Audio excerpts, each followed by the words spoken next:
Rob from Rob's Traditional Creations here. I just wanted to get back to you on my oilcloth tarp here, bedroll. It's been a long time, but it took a long time to dry. It's still not, I don't think, dried completely out yet.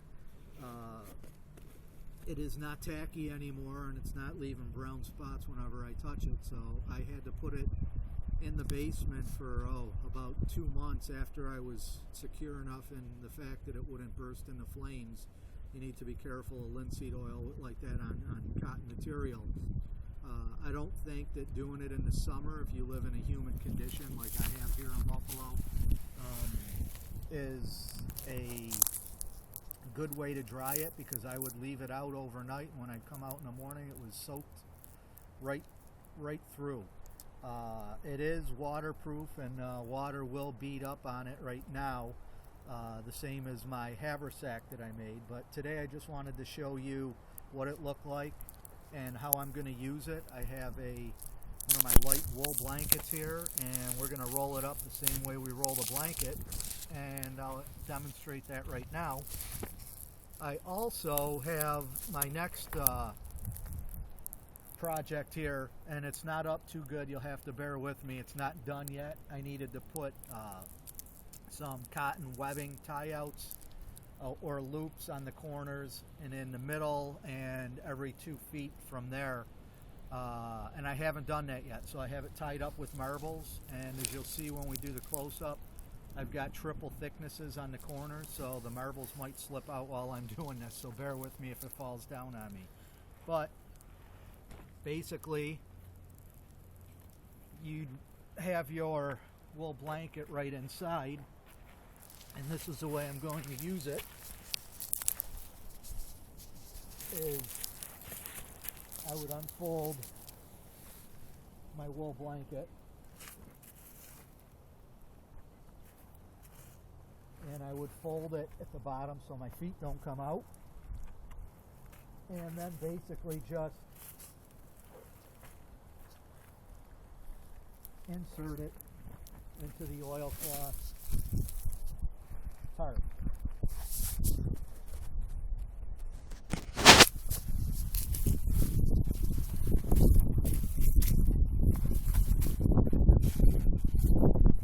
I have not camped out with this yet like this, but I am going to, and I want to make sure that you can sleep through a night with this getting rained on and whatnot. But now you're inside, and then all you would do is crawl in at night, and I'm just going to flip off my boot. Sorry about the sock coming off of it, but I have to see ugly feet. And then you would just slip inside just like this. Maybe have another little canvas bag that you could fill with leaves for your pillow, but let me get situated here.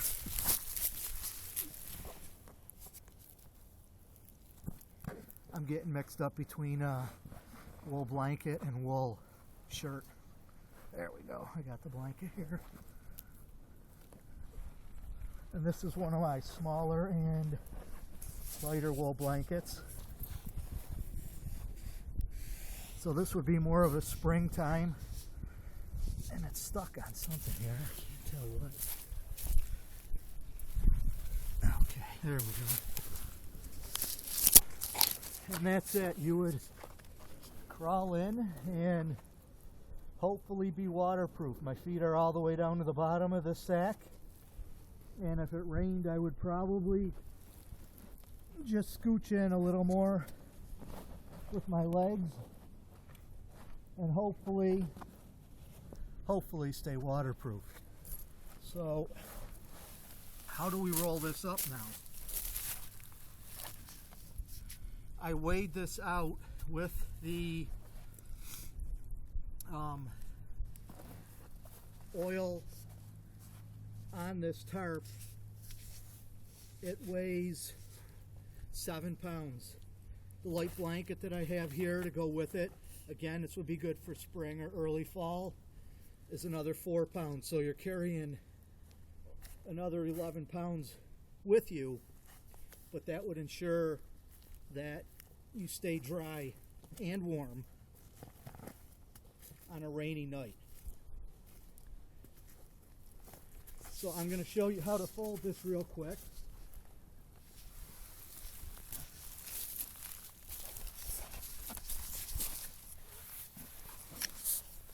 And you would do this with the blanket in also, but by the time I get that situated, we can do it just like this and you'll still have the same idea. You fold it about 1/3 of the way in on each side. As you can see, the ground is wet here and the tarp is nice and dry on the inside.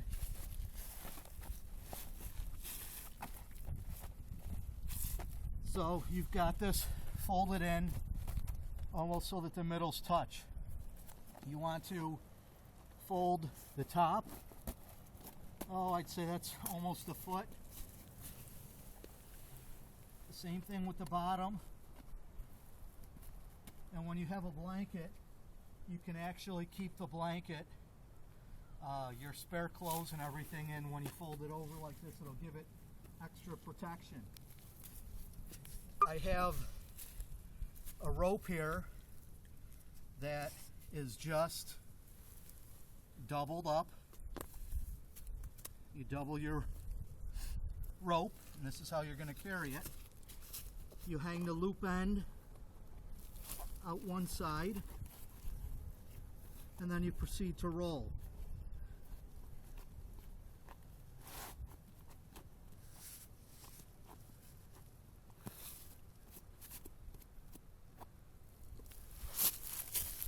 When you get to here, you can put in a small axe, things you want to get to right away, a poncho, and then as you roll that, it is surrounded by the waterproof in case you're walking in the rain. And then you would just take some bungee straps or some cord and just bungee it up. I'm just going to do one for the sake of being speedy here, because this is going to turn into a long video otherwise. Then you would take your loop and your 2 ends here, and you just run through and tie the 2 ends through in an overhand knot. And I'm just going to stand up, and then you would just sling this over your shoulder. And you could either carry it tump line style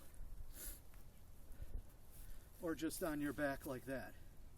With your blanket in there and your spare clothes, you have a haversack on with the other gear you need, and you're ready to go camping.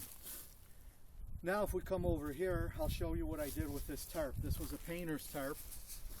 It was, I think it was a 12-ounce tarp. I got it from Home Depot for $20. It was on clearance.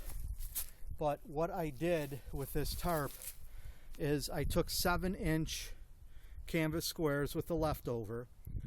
I sewed all the seams back into the canvas so it doesn't fray on the edges, sorry. And then I folded this over in half so I had top and bottom coverage. I did the same thing on the ends, only I sewed the triangle together first and then on top of the canvas so you don't have anything underneath. I have 1-inch cotton webbing that I've ordered. I'm going to take 10-inch pieces and put one side on top, one side on the bottom, so it'll be a loop, because the canvas is too thick with 3 layers here. These marbles keep pulling out. I would have had to keep it a single layer to tie the marbles in correctly. Every 2 feet then, I took a piece of canvas 2 inches wide by 7 inches long, and I just folded it over and I sewed it in. I'm going to get 3/4 inch cotton webbing and put loops on here, so I'll basically have loops every 2 feet. I'll be able to configure this all different ways. It's at a plow point and a traditional lean-to. I can't pull it that tight because the marbles kept coming out, and as my wife told me, I lost my marbles. And you'll be able to do a whole bunch of different shelters on it that people use canvas tarps for. In the exact middle of this, I'm going to sew a 10 by 10 inch piece of canvas on the top and the bottom and put a loop in the middle so that I can tie that up to get the height. Or if I put a stick in it, as is now done very poorly because it's not, you can see the dimension is pretty big on this tarp. It'll sleep probably 2 people comfortably once it's pulled tight. But I've got a stick in there now, and that loop will be able, I'll be able to throw a line over the tree limb above us and pull this up to give us even more room. I would probably keep it lowered a little more to sleep in, but another project that I did with some of that leftover tarp was I made myself a seat. You would make a tripod out of sticks about this tall, tie this end into the tripod, and then you cut yourself another stick, probably a little longer than this, and that slips into the pocket right here. I guess I can show you with this. This is canvas too, and I dyed it with some Rit green dye, and it came out pretty nice, but this stick's too sharp on the ends. Well, you get the idea. The stick goes across here on the inside and then sets up against the 2 poles from the tripod, and this one's tied up here and you can sit comfortably. You can also tie off this side just like this side and then tie it off to a separate tree, and you would have like a little hammock seat. You could sit around a campfire. You would sit right in this part here.